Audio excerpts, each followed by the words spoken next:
يا رب العالمين يا رب العالمين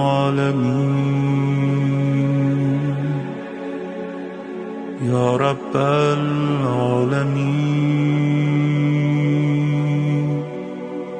يا رب العالمين يا رب العالمين يا رب العالمين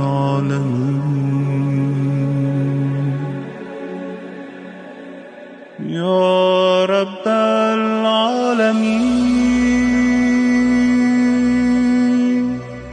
يا رب العالمين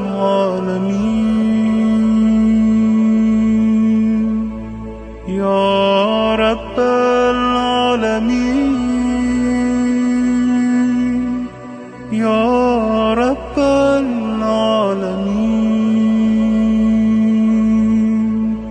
يا رب العالمين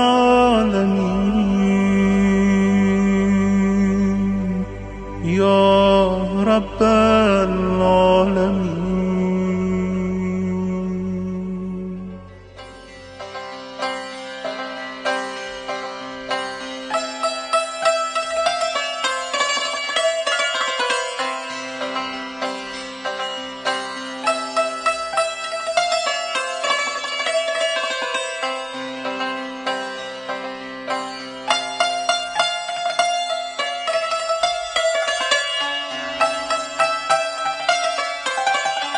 Salam dəyərli İntizar Radiosu izləyiciləri. Hər birinizi ayrı-ayrılıqda xoş gördük.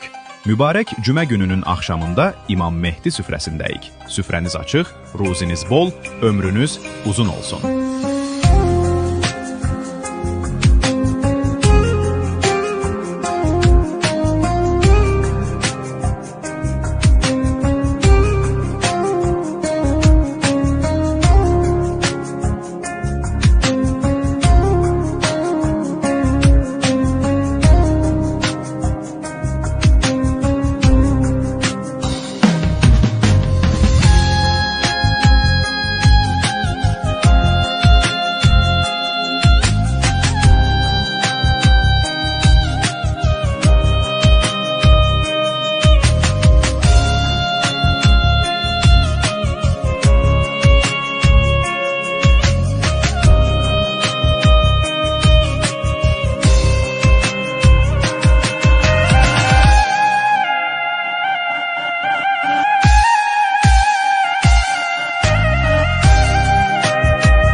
الخفاء وانكشف الغطاء وانقطع الرجاء وضاقت الأرض ومنعت السماء وأنت المستعان وإليك المشتكى وعليك المعول في الشدة والرخاء.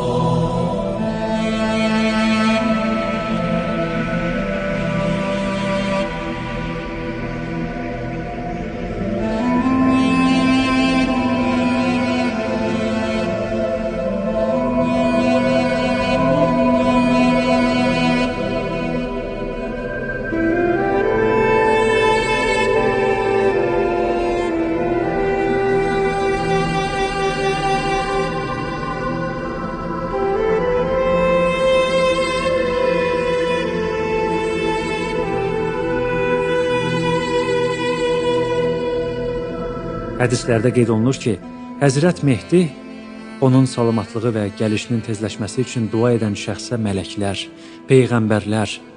peyğəmbərimiz və imamlarımız dua eləyirlər. Həqiqətən Allah və onun mələkləri Peyğəmbərə salavat göndərirlər. Ey iman gətirənlər! Siz də ona salavat göndərib, layiqincə salamlayın. İmam Sadiq buyurub, İsrail oğullarının əzabı uzun sürdükdə, onlar 40 gün ah-nalə edib ağladılar. Allah Teala Musa ilə Haruna vəhy göndərdi ki, onları Fironun əlindən xilas eləsinlər. Beləcə, onların əzabı 170 il azaldı. İmam daha sonra buyurub, əgər siz də belə eləsəz, Allah bizi qurtuluşa qovuşdurar. Lakin əgər el eləməsəz, o sonuna kimi uzanacaq. Həzrət Peyğəmbərdən, İmam Əlidən və İmam Sadiqdən belə buyurmaları nəql edilib. Allah dərgahına edilən heç bir dua Məhəmmədə və onun əhl-i beytinə salavat göndərilməyincə göyə qalxmır. Çox xahiş edirəm ki, İmam əleyhissalamın gəlişinin tezləşməsi üçün elədiyimiz təklifi münasib bildiyimiz hər yolla yayaq və halqalar şəklində genişləndirək. Hər kəs ən azı özündən başlamaqla bir neçə nəfər yaxınını, dost və ya tanışını bu müqəddəs işə dəvət edə bilər. Həmin adamlar da öz növbəsində onun öz yaxınlarına, dost və tanışlarına təklif edə bilərlər. Beləcə, biz qeyd edilən məqsədi təmin eləmək üçün gün ərzində 1000 və 10 minlərlə, ay ərzində isə 100 min və milyonlarla salavat və duanın aləmi, ailələrimizi, həyatımızı, yaşadığımız cəmiyyəti və dünyanı işıqlandırmasına və nurlandırmasına nail ola bilərik. Gəlin məscidlərimizdə də ucadan və birlikdə dediyimiz salavatın ardınca və acil fərəcahum bi həqqi Zeynəb sözünü bir adət və mədəniyyət şəklinə salaq.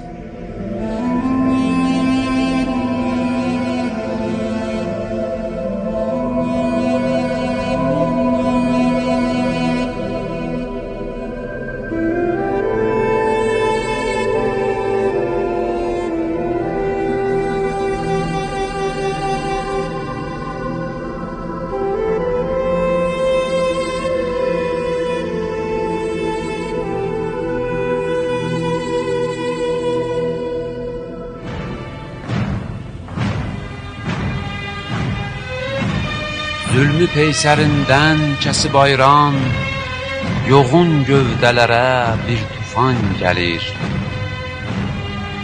Ac gözlərilərin, qan soranların, nəslini kökündən qazıyan gəlir. Gərdişi fitnəyə döndərə fələk, qisdə ədalətə baş əysin gərək. Qırsın zəncirləri, əzsin bu xovu, dincəlsin əzabdan, göyərən bilək. Donmuş kökslərdən fəryad ucalsın, zəfər bayraqları gür dalğalansın, sancılsın hər yerə yaşıl bayraqlar, qubarlı könüllər parlasın, yansın. Zühur şöləsindən hər tərəf yansın, ən qərib daxmalar nura boyansın, ədalət günəşi şüalar saçsın, qara buludları qovub dağılsın. Zühur arzusuyla gülsün gül dodaq, ya Mövla, ya Məhdi, pıçıldayaraq. Çatsın mətləbinə, saf diləyinə, gözün aydın desin öz ürəyinə. Gəl ey qaib imam, doğsun günəşim, sənin gəlişinlə gülsün səhərim, nurlu qədəmlərin, şərəfim mənim, gələn qədəmlərin mübarək olsun, qəlblər cuşa gəlsin, qeyrətlə dolsun.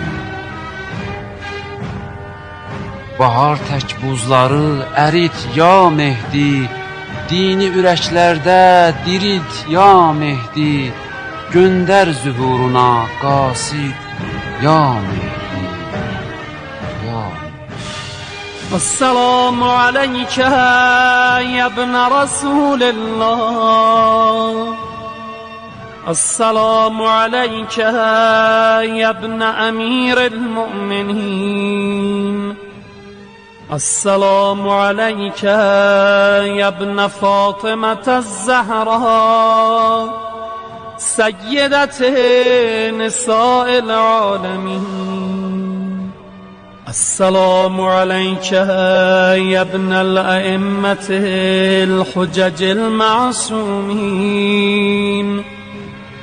والإمام على الخلق أجمعين.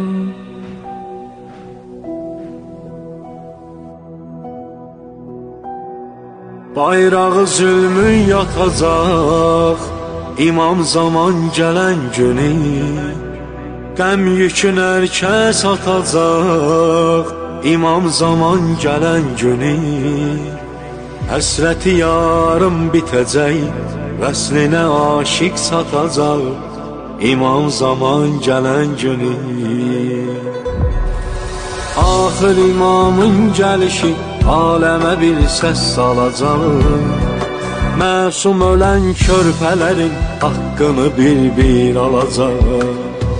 Cümlə bəşər birləşəcək bir gün o Beytül Hərəmə, Həzrəti İsa da gəlib namazın imamla qılacaq.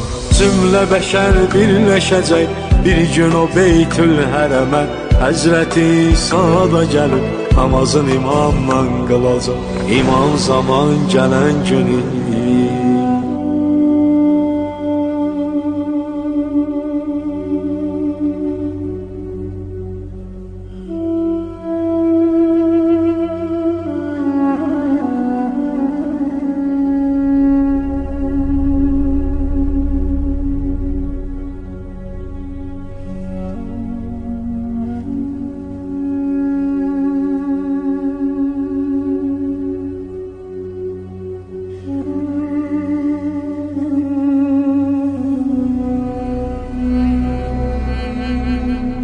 O Quranın vədi, o Quranın vədi, Peyğəmbərin müjdəsidir, Peyğəmbərin müjdəsidir.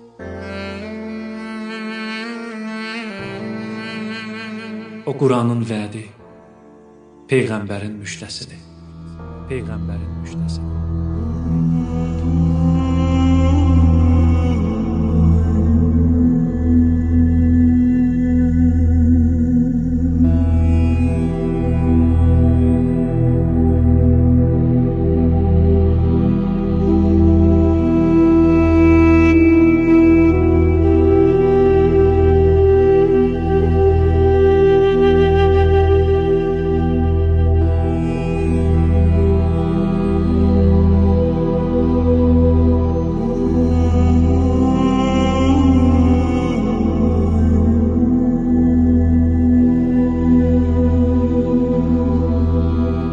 بسم الله الرحمن الرحيم.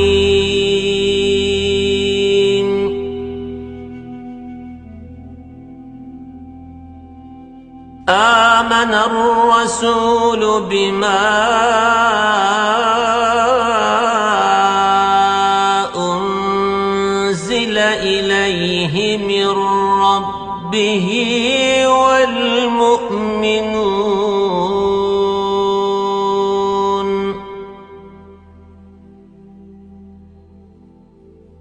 كل آمن بالله وملائكته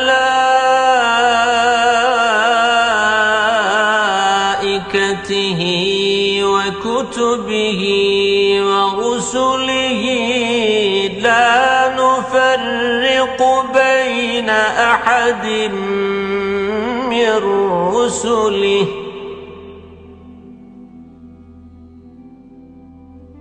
وقالوا سمعنا وأطعنا غفرانك ربنا وإليك المصير.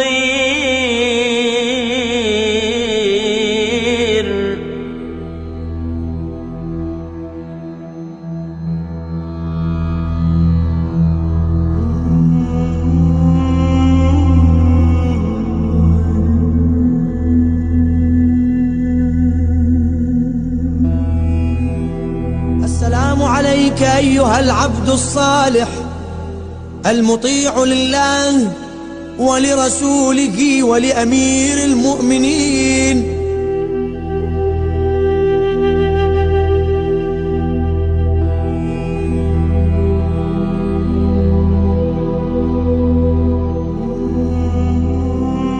Bismillahirrahmanirrahim. İmam Zaman cəmiyyətinin necəliyi barədə bu bəhs istər-istəməz belə bir sual yaradır ki, hələ qarşıda olacaq, gələcəyə aid olan məsələni bugün təfərrüatı ilə bilməyimizin nə əhəmiyyəti var? Niyə biz bu qədər vaxt ayırırıq, hələ gerçəkləşməyən, gələcəkdə təşkil olunacaq bir cəmiyyəti indidən təhlil edirik? İmam Zamanın cəmiyyəti necə olacaq, gəlsin, görərik. Amma bunu indidən danışmağın mənası nədir?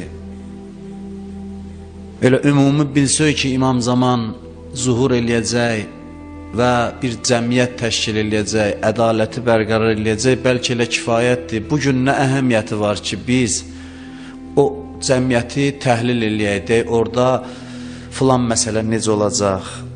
Bir-bir məsələləri təhlil eləyək, araşdıraq ki, o cəmiyyətin filan xüsusiyyəti nədir? Görəsən bunun mənası nədir? Niyə hələ qarşıda olan bir şey, olacaq, qurulacaq bir şey indidən bu qədər cüziyyatı ilə biz bilmək istəyirik, araşdırırıq? Bu suala cavab vermək istəyirəm icazə özlən. Allah insanı təxəyyüllə yaradıb, insana təxəyyül xasdır və insandan bu tələb olunur ki, insan bu təxəyyülü düzgün istiqamətə yönəltsin. Bunun insana çox faydaları var, çox xeyirləri var. Quranın bəzi ayələrinə baxın, Quran-ı Kərimin bəzi ayələri var ki, məncə buna çox az adamlar diqqət edir, çox adamlar maraqlanmır bu ayələrlə. Bu ayələrin üstündən ötüb keçirlər. Məsələn, mən 2 surə sizə misal çəkim, evdə də baxarsınız, özü məşhur surələrdir. Yəni, bəzi surələr var, məşhurluğu bundadır ki, çox oxunur. Biri Ər-Rəhmandır, biri Vaqiyə surəsidir. Bu surələrə tərcüməsinə baxa bilərsiniz. Təfsilatla Allah o surələrdə cənnət və onun neymətlərindən danışır. Cüz'iyyatından danışır. Cənnətdəki neymətləri sadalayır. Fəbi-əyyi əlai rabbikumə tukəzzibən. Neyməti deyir bundan sonra hansı Allahın neymətini yalan saya bilərsiniz? Xırdalığına qədər sayır. Cənnətin xidmətçilərindən danışır. Kəənnəhunnəl yaqutə vəl mərcan. Onlar yaqut və mərcan kimidirlər. Təfsilatla bəyan eləyir cənnətin xüsusiyyətlərini. Niyə görə? Dinən cənnət var, neymət var, keç üstündən başqa mövzulara keçdə. Niyə Quran bunun üzərində dayanır? Bu qədər cüziyyatını açıqlayır bizlər üçün. Orada nə yiyəcəklər, hansı bulaqlar axacaq, ağaclar necədir, geyimlər necədir, harada oturacaqlar, necə danışacaqlar, xidmətçilərin boyundan danışır. Kimin deyəcən oturub düşünüb ki, cənnətdə olan xidmətçinin boyuna boydadır? Nəuzubillah, bəlkə bizə mənasız gələr bu şeylər. Amma Quranda Allah əstəğfurullah mənasız söz danışmaz. İncəliyinə qədər bunları danışır. Biz bunu neynirik, bizim nəyimizə lazımdır bu? Cəhənnəmdən danışır, cüziyyatla danışır. Cəhənnəm ayələrinə baxın, Vaqiyə surəsində məsələn. Cəhənnəmin neçə girişi var, hansı şeyləri içirlər, o şeylərin adını çəkir ki, adam adını çəkə bilmir ki, orada olanlar nədən içəcəklər, nə yiyəcəklər, əzab onları necə yaxalayacaq. Cüziyyatla, xırdalığınacan danışır. Dualarımıza baxın, dualarımıza. Deyir ki, insan günahına etiraf eləməsə bağışlanmaz, hədisdə var. Duada görün necə təfsilatla danışırlar. Biz necə deyir, ilah məni bağışla. Tövbə eləyirəm, bağışla məni. Amma əleyhissalam necə deyir? Allahümməğfir liyəz-zunubəlləti tunzilul bəla. Allahümməğfir liyəz-zunubəlləti təhdikul isam. Allahümməğfir liyəz-zunubəlləti tuğayyirun ni'am.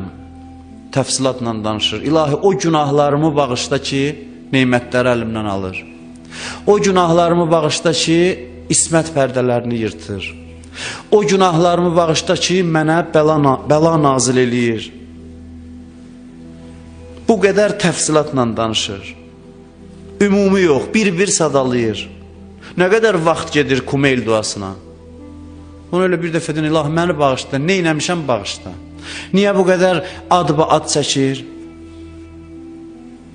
Bir işin həvəskarları olur, görürsən, məsələn, futbolun həvəskarıdır.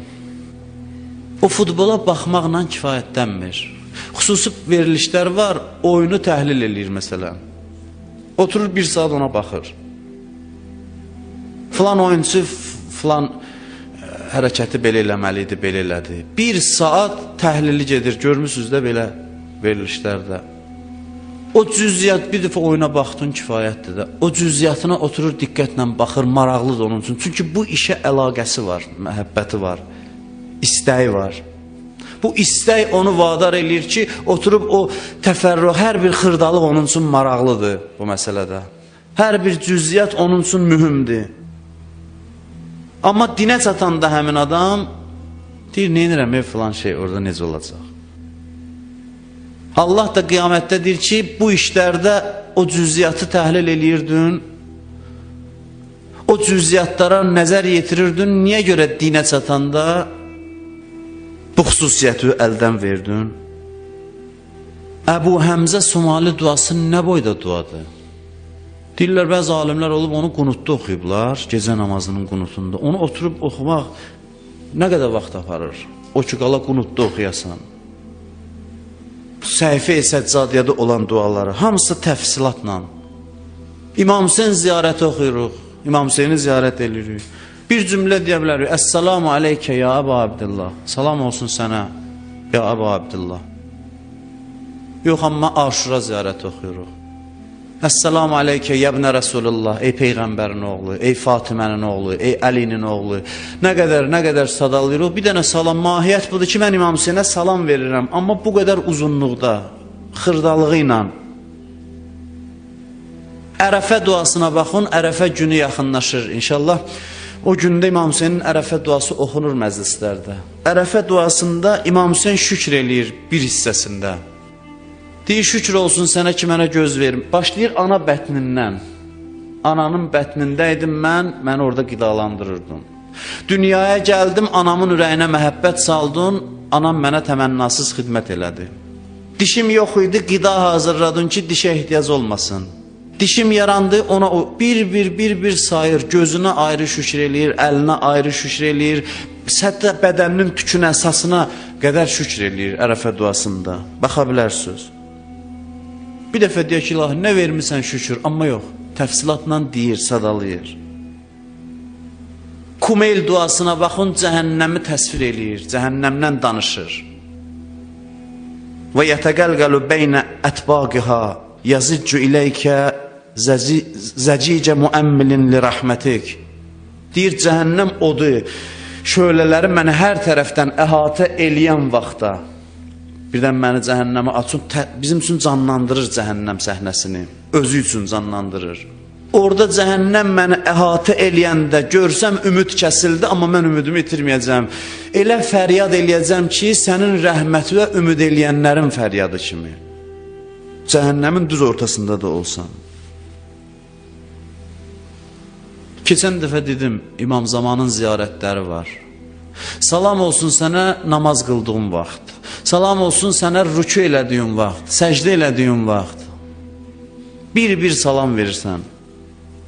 Nüdbə duasında Eynə muhyi məalimiddin, hanı dinin həqiqətini bərpa eləyən. Eynə muizzul əvliya və muzillul əda, hanı möminlərə izzət verib düşmənləri zəllil eləyən. Bir dəfə dinən ki, hardasan İmam Zaman, yox. Bir o xüsusiyyətlər orada ardıcıl sadalanır. Allah istəyir təxəyyülümüzü işə salsın, o cüziyyatın özündə bir hikmət var. İnsanın ki, ruhu xarab oldu, insan quru olur və ümumi düşünməyə başlayır. Özünə sığışdırmır bəzi şeyləri düşünməyə. Roizələrə bax, İmam Hüseyin ağanın roizəsi, xanım Rüqəyyədən danışırıq, 3 yaşlı qız, ağanın başı daxil olur xərabəyə, orada hansı sözlər danışır? Qolun göstərir, deyir qolumu vurublar, ayağıma vurublar. O bir o şeyləri danışırıq. Amma bəzisi baxır, deyir, əsas İmam Hüseynin mübarizəsinin ictimai mahiyyətidir. Bu şeylərə çox əhəmiyyət verməyin. Amma bu incəliklərin özündə, xırdalıqlarda bir ruhi lətafət var, incəlik var. İnsanın ruhu ilə bəzi işləri görür, insanı təvazökar eləyir bu şeylər. İmam Zaman dövləti ilə bağlı Peyğəmbər oturub, mən görmüşəm hədis, cüziyyatı ilə, səhabələri ilə o zamanın dövləti haqqında danışır. O zaman belə olacaq, belə olacaq Peyğəmbər. Gələcəkdə olan hadisə haqda. İndidən biz gərək bilək daha yaxşı yaşamaq nədir? Bütün xırdalığı ilə bilək ki, o yaşayışa rəğbət yaransın bizdə. Onun səhabələri necədir? Onun dövlətində maddi vəziyyət necədir? Dinin vəziyyəti necədir? Ədalətin vəziyyəti necədir? İnsanın ruhunda çox təsiri var. Hətta deyim sizə, İmam Zaman dövlətini düzgün tanımaq günahdan çəkinməyə də təsir qoyur. İctimai təfəkkürü də qaydaya salır. Məsələlərə yanaşmada da bəsirət verir insana. Bu təxəyyül ki var, o insanlarda təvazökarlıq yaradır. Qərb cəmiyyətləri niyə bədbəxt olublar? Bütün müsbət cəhətləri ilə bərabər deyirəm. Bütün nailiyyətləri ilə bərabər. Heç kəs onların nailiyyətini inkar eləmək gücündə deyil. Onların nailiyyətləri var. Amma niyə bədbəxt olublar? Sözün əsl mənasında ona görə ki, mexaniki bir cəmiyyət yaradıblar. Bu hərarətdən məhrum bir cəmiyyətdir.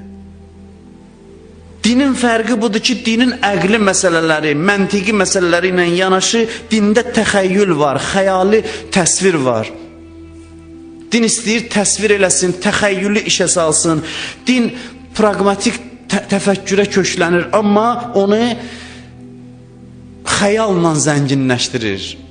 Dində pragmatiklik xəyalla uzlaşır. Bu dinə gözəllik verir. Bu məsələləri araşdıranlar yaxşı başa düşür mən nə deyirəm. Bəlkə hamıya aydındır. Amma dünyanın hansı vəziyyətdə olduğunu bilənlər başa düşür ki, mən hansı mətləblərə işarə eləyirəm. O incəlik, ruhun hərarəti bu şeylərlə yaranır ki, insan bir mənada hara çatırsa çatsın, uşaqlığını əldən verməsin. O uşaqlarda necə təxəyyül var, uşaqlar sırf təxəyyüllə yaşayır. Amma İslam bizə deyir, ağla əsasdan, amma təxəyyülün də ağlığa söykənsin. Heç zaman bu halı özündən uzaqlaşdırma. Bugün o qədər bu şeylərdən məhrum olublar ki, qərb cəmiyyətlərində ananı məcbur eləmək üçün ki, uşaq dünyaya gətirsin, ona əlavə pul verirlər, nə qədər təşviq edirlər ki, xahiş edirik, uşaq böyüdəsən sən, xahiş edirik. Görürlər ki, məhv olmaq təhlükəsi ilə üzləşiblər. Xüsusi proqramlar işləyib hazırlayırlar, necə eləyək ki, bu artım olsun. Biz həzm olub, itib fiziki baxımdan aradan gedəcəyik. Çünki o təfəkkürün məhsuludur ki, o deyir, mən niyə görə ömrümü kiməsə həsr eləməliyəm? Analıq hissindən belə məhrum olub. Amma İslam xoş deyir ki, avam adamlar yox. Avam adama maraqlıdır. Cənnətdə hurilər necədir, qılmanlar necədir. Amma İslam istəyir ki, elmli, səviyyəli adam ola, özü həyatda bir məqama, dərəcəyə çatmış bir adam ola, özünü cəmiyyətdə ziyalı kimi təsdiqləmiş bir adam ola, amma bu şeylərlə də maraqlana. Çünki elm bu şeylərdən məhrum olsa ruhu qurudur, insanda quruluq yaranır, insan hərarətini itirir, insanda təvazökarlığı bu şeylər yaradır. Çox adamlar özünə sığışdırmır bu məsələlərə diqqət yönəlməyi. Alim bu məsələlər haqda düşünürsə, onun səviyyəsi azalmır, əksinə dərəcəsi yüksəlir. Dinin həqiqəti budur. Çoxları elə bu məsələlərdə axsıyır, dinə gəlmir. Açır Quranı deyir, nağıldır bu, qoy qırağa. Mən boyda alim deyəcəm ki, cənnətdə filan arxlar axır, ağaclar belə oldu. Allah elə bununla imtihan eləyir. Allaha lazım olan insanın o ruhunun o lətafətidir, incəliyidir ki, bəsit görünən məsələlərə uşaq kimi maraq göstərsin, eyni zamanda elmi səviyyəsi öz yerində, ağlı dərrakəsi öz yerində, bu ondan ziddiyyət təşkil eləmir. Bugün də ən zəruri məsələlərdən biri budur ki, gələcəkdə qurulacaq cəmiyyəti indidən tanıyaq. Özdə ümumi külli yox. İcmali tanıyasan, keçəsən. Onun bütün cüziyyətinin üzərində diyana insan. İnsanın ruhunda çox müsbət təsirləri var. İnsana hərarət verir. İnsanda yaxşı olar bu suallar yaransın ki, İmam Zaman dövründə filan şey necə olacaq? Yəni bütün vücuduna bu məsələlərin hopması üçün. Əslində ağlın əlamətidir ki, bugün gələcəyin düşüncəsində olasan. Bu ağıllı adamın əlamətidir. Ağılsız adam bugünü ilə yaşayar. İslam bizə deyir, bugün gələcəyin barəsində fikirləş. İndi biri gəlsə bizə qulaq assa burada, bizdən olmayan, bizim əqidədə olmayan adam. Deyər, bunlar nə qədər xəyalpərəst millətdir ki, oturub gələcəkdə nəsə olacaq, bunlar indidən onun barəsində danışıb xəyal qururlar. Belə qiymətləndirir. Hələ olmayacaq, deyir, olacaq bir şey, güya ki, nəsə olacaq, bunlar indidən onu təhlil edir. Amma ağlın göstəricisi budur ki, insan gələcəyin fikrində ola, gələcəyi düşünsün, bugünlə yaşamasın. Bir nəfər ağlayır, gəlir Peyğəmbərin yanına, ağlaya-ağlaya. Peyğəmbər baxır, deyir ki, niyə ağlayırsan? Deyir, ya Rəsulallah, sizi çox istəyirəm, sizsiz qala bilmirəm. Ürəyim darıxır sizin üçün. Deyir, mən sənin yanındayam, nə vaxt istəsən gəl məni gör, narahat olma. Neçə gün keçir, yenə də gəlir ağlaya-ağlaya, deyir, indi niyə ağlayırsan? Deyir, oturdum, mən fikirləşdim ki, mən bu qədər Peyğəmbəri çox istəyirəm. İndidən gör nəyə fikirləşir, haranı? Mən bu qədər Peyğəmbəri çox istəyirəm, amma bizim aramızda dərəcə fərqi var. O cənnətin yüksəyində olacaq, mən aşağıda. Mən ondan ayrı necə qalacam cənnət? Mən səndən orada ayrı qalmağımın dərdini çəkirəm. Əhəmiyyətli məsələdir. Allah üçün o qədər əhəmiyyətlidir ki, ayə nazil elədi. Bu adamın fikrinə görə. Həsünə ulaikə rəfiqə ayə var. Çox qarşınıza çıxıb yəqin. Onun ruhunun o incəliyi, onun gələcəyin dərdini indidən çəkməsi təsir qoyur. Ayə nazil olur, deyir, filan xüsusiyyətlərə malik olsun, Peyğəmbərlə olacaqsan, narahat olma. İnsanda gərək hərarət yaransın ki, əməl yaransın. Bu əvvəl istədi, sonra Allah yolunu göstərdi ki, indi keç əmələ. İnsan indidən otura fikirləşə ki, qiyamətdə mən Həzrət Əbəlfəzlə görüşəcəm. Necə olacaq o görüş? İndidən onun fikrində olsa, sonra tətbiq eləyir həyata. Sonra o xəyal gəlir, pragmatik məntiqə keçir, praktikləşir, başlayır fəaliyyətə çevrilməyə. Din bu cür pragmatikliyi sevir. Gələcək haqda düşüncə ağlın əsas funksiyasıdır. Ağıl bizə onun üçün verilmir ki, bugünkü məsələləri həll eləyək. Ağlın böyüklüyü bundadır ki, gələcəkdə olan şeyləri indi görə bilək biz. Və bütün dini hökmlər ağlın əsasındadır. Qiyamət, cənnət, hamısı gələcəyə aiddir. İnsan onu təfsilatı ilə düşündükcə insanda hərarət yaranır ki, o fəaliyyəti indi həyata keçirsin. İncə sənət deyirlər, incə sənət bundan yaranır. Ruhun incəliyinin məhsuludur. Ruh incə olsun ki, gərək bir şey yaradıb ortaya qoya bilsin. İmam Zaman cəmiyyəti haqda da düşünməyin çox faydaları var indidən. Bunun əsas təsiri nədir? Bir cümlə ilə nə cavab verərdiniz ki, İmam Zaman haqqında düşünməyin bugün əsas təsiri məndə nədir? Əsas təsiri nikbinlidir. Nikbinlidir. İnsan nikbin olur o haqda düşünəndə. Keçən dəfə yadınızdadır dediyim, dinə müxalif olan adamlar bir çox yerlərdə, bir neçə yerdə bu fikri səsləndiriblər ki, bu məzhəbin əlindən iki şey alsaq məzhəb dağılıb, Kərbəla bir də intizar. Yadınızdadır bu söz? İntizar İmam Zamanı gözləmək, bir də Kərbəla məktəbini bu dindən alsaq heç nə qalmayacaq. Namazı da, təvafı da, ibadəti də heç nə, mənadan məhrum olacaq. Niyə? Niyə bunu fikirləşirlər? Çünki intizar fəlsəfəsi insanlarda nikbinlik yaradır. Bugün dünya insanının əsas problemlərindən biri nədir? Nədir? Əsas problemlərindən biri mən deyərdim ümidsizlikdir. Qərb insanının dərdi var, amma ah çəkmir. Ah çəkməkdən məhrumdur. Bilirsiniz niyə?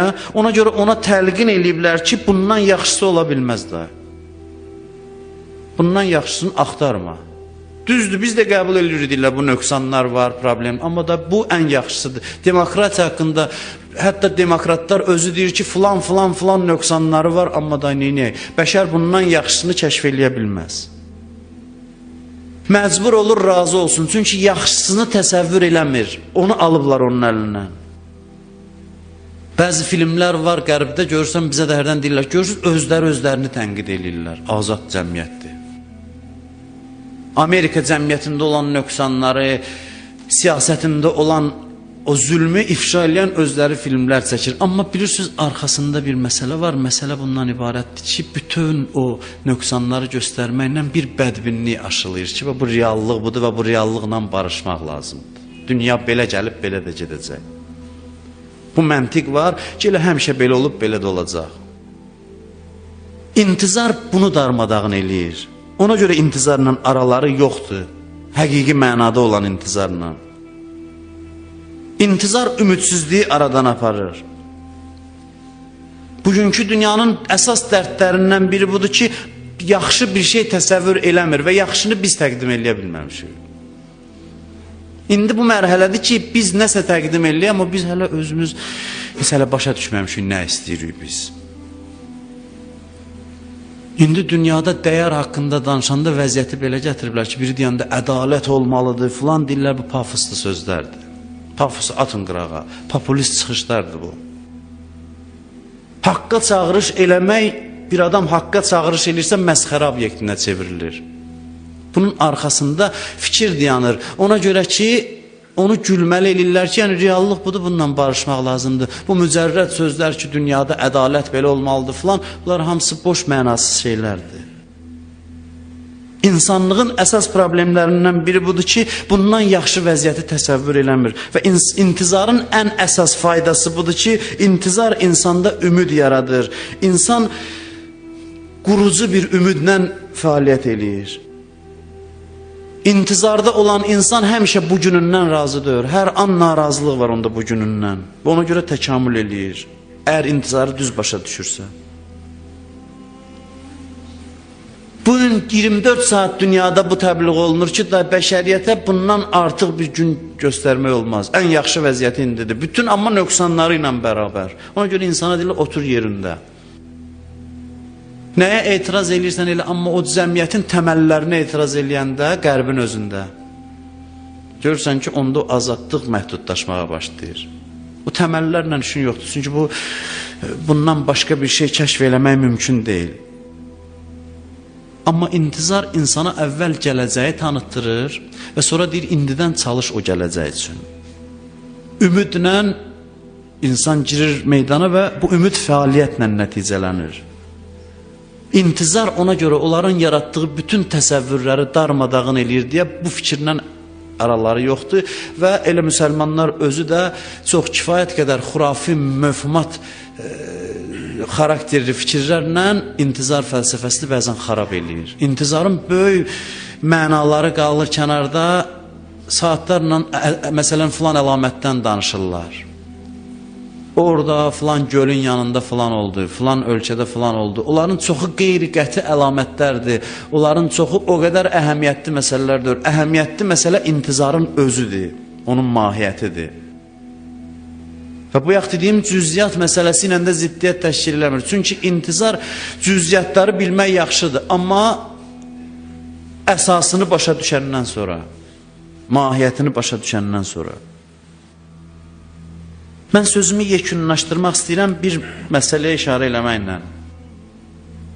İmam Zaman dövlətinin bəlkə də bu axırıncı söhbətimizdir intizar mövzusunda. Ona görə istəyirəm bir daha bu məsələyə toxunum. Bilmirəm, hər halda gələcək inşallah baxarıq. İstəyirəm bir məsələyə yenidən işarə edeyim və sözümü tamamlayayım ki, bu sizin yaddaşınızda qalsın. İmam Zaman dövləti haqqında danışanda deyirik ki, əmniyyət var, rahatlıq var, insanlar arasında məhəbbət var, maddi müşküllər yoxdur, problem yoxdur, maddi rifah var. Vəziyyət yaxşıdır hər baxımdan. İnsan aramdır, rahatdır. Və bugün bu sualla sözümü tamamlamaq istəyirəm ki, bütün bunlar nə üçündür? Nə üçündür? Ki, problem olmasın, çətinliklər olmasın. Bütün bunlar onun üçündür ki, insan o məqsəd üçün ki yaranıb, o məqsəd uğrunda, istiqamətində rahat hərəkət eləyə bilsin. وَمَا خَلَقْتُ الْجِنَّ وَالْاِنْسِ إِلَّا لِيَعْبُدُونَ Biz insanı bizə bəndə olsun deyə yaratdıq.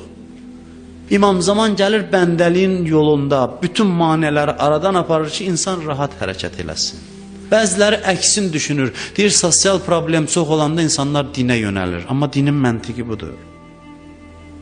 Düzdür, indiki zamanda imam qeybdədir, dindar olmaq çətindir deyə qiymətlidir. Keçən dəfə dedim, çox demişik bu hədisi. İmam Sadiqdən soruşurlar ki, o zamanda dindar olmaq qiymətlidir ya sənin zamanında? İmam buyurur, mənim zamanımda. Siz sahabələrin dindarlığının qiyməti artıqdır.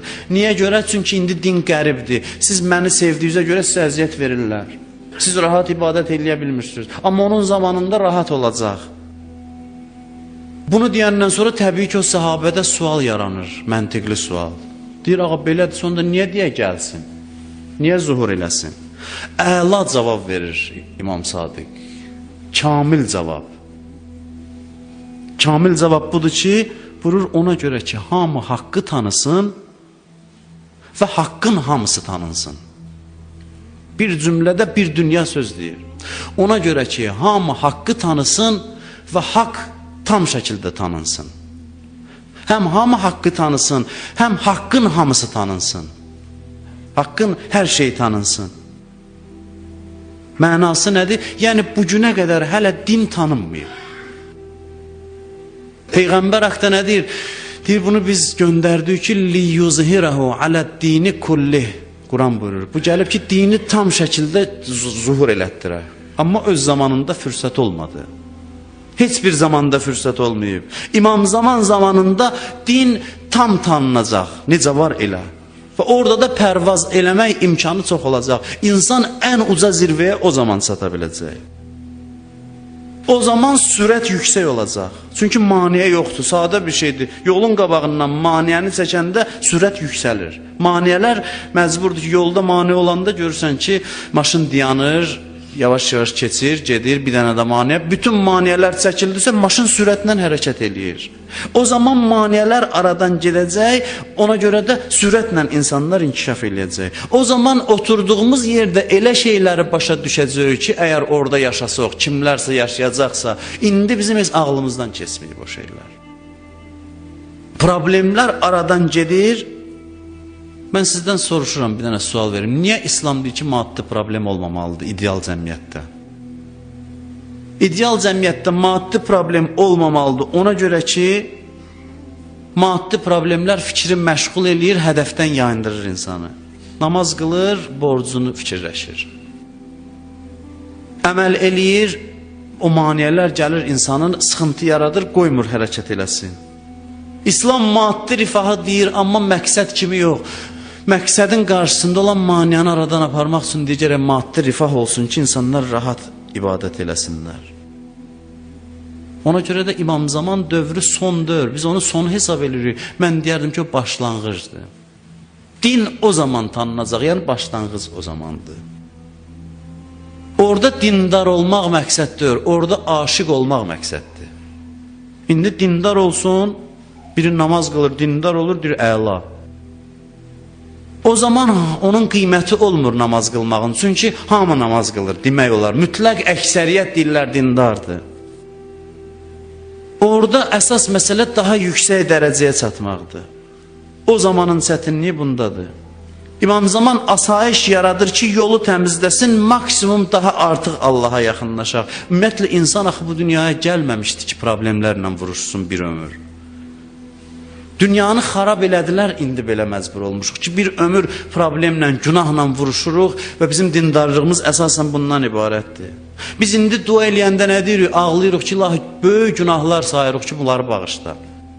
Və yaxud günahlarımızı bağışla. O zaman günaha görə ağlamayacaq insanlar. O zaman insan az əməlinə peşman olub ağlayacaq ki, çox eləməyi nəsib elə. İmam Səccadın duaları var, Elə ağlayır, elə bilirsən, nə qədər günah eləyib, amma heç bir günah eləməyib, daha yaxşı olmaq üçün ağlayır. O zaman bütün insanların əsas dərdi daha yaxşı olmaq dərdi olacaq. O zamanın bütün çətinliyi daha yaxşı olmaq çətinliyi olacaq. Pislə yaxşı arasında seçimdə qalmayacaq insanlar. Daha üstünün həsrətində olacaqlar. İmam Baqir əleyhissalam buyurur, cümə gecəsində hər həftə Allahdan bizim ürəyimizə o qədər mərifət daxil olur, yeni mərifətimiz təzələnir. İmam deyir bu sözü. Elə bil ki, keçən həftə heç Allahı tanımamışdıq. Görün, nə qədər sonsuz bir yoldur bu mərifət yolu. Hər dəfə təzələnəndə elə bilirik ki, heç indiyəcən Allahı tanımamışdıq. Bu yol cənnətə davam eləyəcək, cənnətdə də davam eləyəcək. O yolu gedəcəklər insanlar İmam Zaman dövründə. Maddi problem yox, fəsad yox, günah yox. Maniyələr çəkilib ki, insan rahat hərəkət eləsin. Axı, insan dünyaya gəlməyib ki, namaz qılan olsun təkcə. İnsan dünyaya gəlməyib ki, paxıl olmasın, xəsis olmasın. İndi belə olan adamlar böyük hünər sahibləridir. Amma o zamanda o maniyələr ki, ortadan qalxır, insan əsl hədəfə doğru, yaradılışın hədəfinə doğru hərəkət eləyir. İnsan o zirvəyə doğru hərəkət eləyir. İnsan elə bir zirvə üçün yaranıb ki, onu biz təsəvvür eləmirik. Mələklər də başa düşmədi. Niyə sən bunu yaradırsan? Biz ki, sənə təsbih deyirik. Allah dedi ki, mənim bildiyimi siz bilməzsiniz. Bu elə bir yerə çatar ki, bu Subhanallah deyəndə siz onun səsinə səs verərsiniz. Bu, məni o cür şəkildə dərk eləyə bilər ki, indiyə qədər heç bir yaratdığım məni o şəkildə dərk eləyə bilməyib. Qısası, sözümün nəticəsi budur ki, İmam Zaman dövründə din nəhayət ki, öz əsas işini görəcək. Din öz əsas funksiyasını icra edəcək. Dinin əsas funksiyası insanı zirvəyə qaldırmaqdır. İnsanı pislə yaxşı arasında qoyub, bədbəxtlikdən qurtarmaq dinin işidir. Dinin əvvəl birinci işi budur. Amma yəni ilkin mərhələdə işi budur. Dinin nəhayət məqsədi insanı bədbəxtlikdən qurtarmaqdır. Dinin nəhayət məqsədi insanı səadətin zirvəsinə uzatmaqdır ki, din o zamanda o işi görə biləcək. Din o zamanda öz həqiqi mahiyyətinə qayıdacaq və o zamanın da ən əsas çətinliyi bu olacaq ki, insanlar daha yaxşı olmağın dərdində, fikrində olacaq və bu çətinliklə yaşayacaqlar. Bilmirəm bu neçə vaxtda bu mövzunu nə dərəcədə sizlər üçün açıqlaya bildim. Allah intizar fəlsəfəsini anlayıb, dərk eləyib, başa düşənlərdən qərar versin bizlərə inşallah.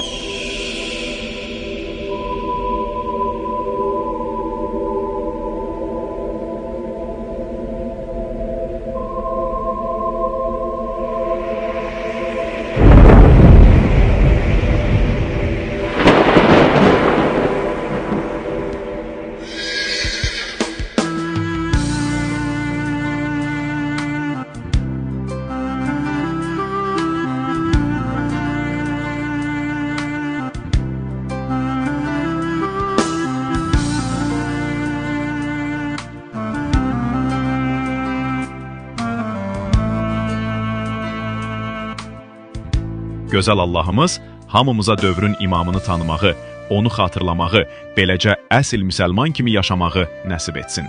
Dəyərli izləyicilər, gələn görüşə qədər Allah amanında.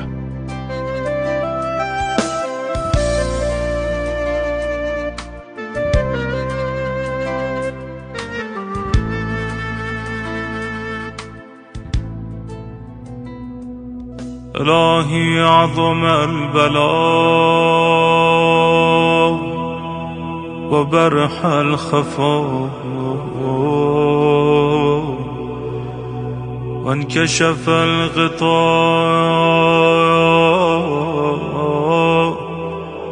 وانقطع الرجاء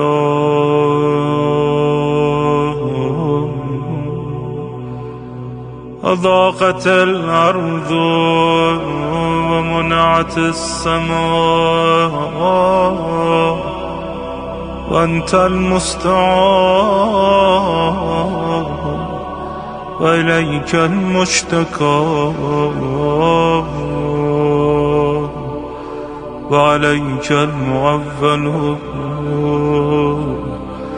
في الشدة والرخاء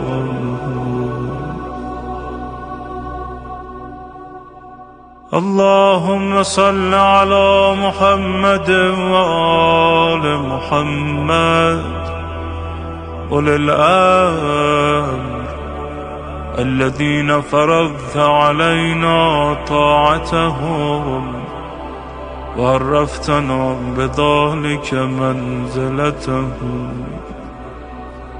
ففرج عنا بحقهم فرجا عاجلا قريبا كلمح البصر أو هو أقرب يا محمد يا علي يا علي يا محمد اكفياني فإنكما كافيان وانصراني فإنكما ناصران يا مولانا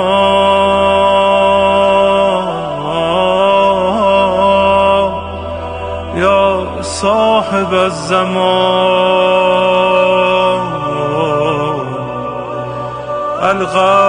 الغوث الغوث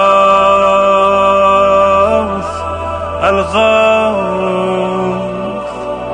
أدركني أدركني